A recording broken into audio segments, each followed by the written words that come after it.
జవాన్ జై కిసాన్, జై జవాన్ జై కిసాన్. ఈ రోజు మనం అందరం ఈ రోజు సాయంత్రము కొవ్వొత్తుల ర్యాలీ చేయడం జరిగింది. కానీ ఇందులో కూడా సగం మందికి అసలు ఎందుకు కొవ్వొత్తుల ర్యాలీ చేసినా అనేది తెలియకపోవచ్చు. జమ్మూ కాశ్మీర్ రాష్ట్రంలో పహల్గామ్ అనే ఒక పర్యాటక ప్రదేశం.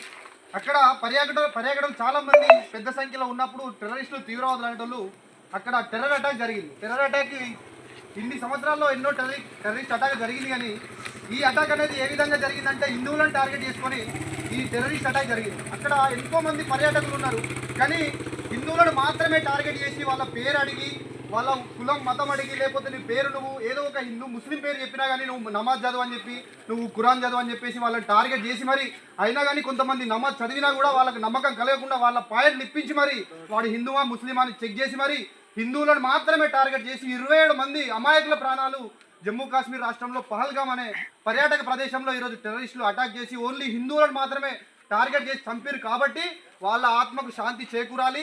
మన భారతదేశం దానికి ప్రతీకారం తీర్చుకోవాలని మన ఊరు గ్రామ ప్రజలందరికీ అక్కడ పర్యాటక ప్రదేశంలో ఆ జమ్మూ కాశ్మీర్ రాష్ట్రంలో జరిగింది ఏంటి సంఘటన అనేది వాళ్ళకు అవగాహన కలగాలని, వాళ్ళ 27 మంది అమాయకుల ప్రాణాలకు శాంతి కలగాలని, శాంతి చేకూరాలని ఈరోజు మనం మన కొత్తకొమ్మూడెం గ్రామంలో కొవ్వొత్తుల ర్యాలీ చేయడం జరిగింది.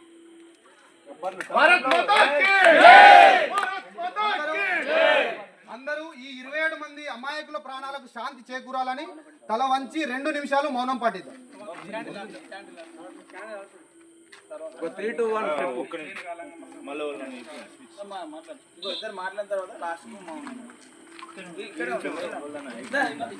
పాకిస్తాన్ కూడా మనల్ని ఉండే, బంగ్లాదేశ్ కూడా మనల్ని ఉండే.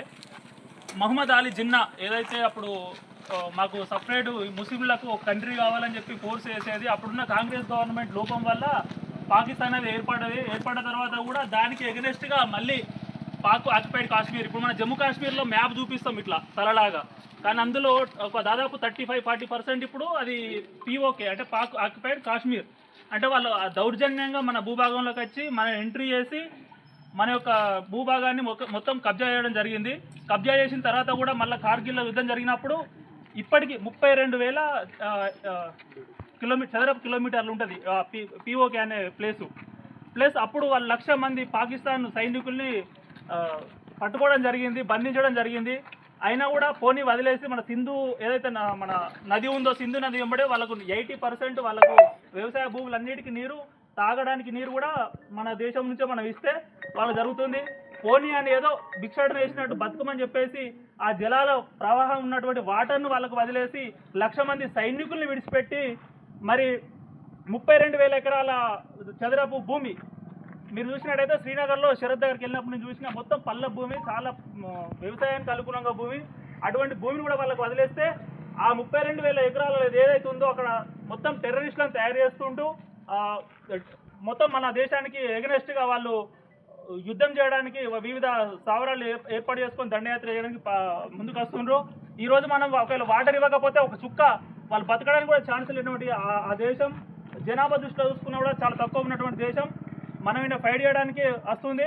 కాబట్టి ఇక్కడ మెయిన్ దెబ్బ కొడుతుంది ఏంటంటే హిందువుల పైన దెబ్బ కొడుతుంది. హిందువుల అందరూ కలిసికట్టుగా ఉండాలి. కలీమా ఎవడైతే చదువుతాడో వాడిని వదిలేసిండ్రు. ఎవరికైతే కలీమా రాదో, ముస్లింలకు ఎగనెస్ట్గా ఎవడైతే ఉంటాడో, హిందువా ముస్లిమా అని దాడి చేయడం అయితే ఇది మొట్టమొదటిసారి. అసలు టెర్రరిస్టులకు అనేది మతం అనేది ఉండదని చెప్తారు, కానీ ఈరోజు మతాన్ని గుర్తు చేసింది కాబట్టి దాన్ని ఖచ్చితంగా మన భారతదేశం తగిన యాక్షన్ తీసుకోవాలని కోరుకుంటున్నా. హిందువుల ఐక్యత, హిందువుల ఐక్యత, ఖబర్దార్ ఖబర్దార్ పాకిస్తాన్, ఖబర్దార్ పాకిస్తాన్ కుక్కల్లారా, ఖబర్దార్ ఖబర్దార్ పాకిస్తాన్ కుక్కల్లారా, ఖబర్దార్ ఖబర్దార్. జై మోడీ, జై మోడీ. మోడీ కూడా ఈ రోజు ఇంకొకటి చెప్తున్నా, మోడీ అంటే కొంతమంది పార్టీ ఫీలింగ్ అనుకుంటారు. తమ్ముడు ఏ దేశానికైనా కావాల్సింది ఒక తటస్థమైన ప్రభుత్వం కావాలి. ఎక్కువ మెజారిటీతో ఉన్నప్పుడే ప్రభుత్వం ఏదైనా నిర్ణయాలు తీసుకోగలుగుతుంది. అది కాంగ్రెస్ గవర్నమెంట్ అయినా, బీజేపీ గవర్నమెంట్ అయినా. ఖచ్చితంగా ఇప్పుడు నేను 370 ఆర్టికల్ 2019లో తీసేసారు. 19లో తీసేసినా కూడా ఇప్పుడు కూడా మనం జమ్మూ కాశ్మీర్కి వెళ్తే మనకు ఫ్రీడమ్ లేదు. ముస్లిం కూడా ఎవడైనా కూడా అటు వస్తుందంటే వాడు చెప్పిన రేటుకి ఎక్కాలి, వాడికి ఎక్కడ తీసుకో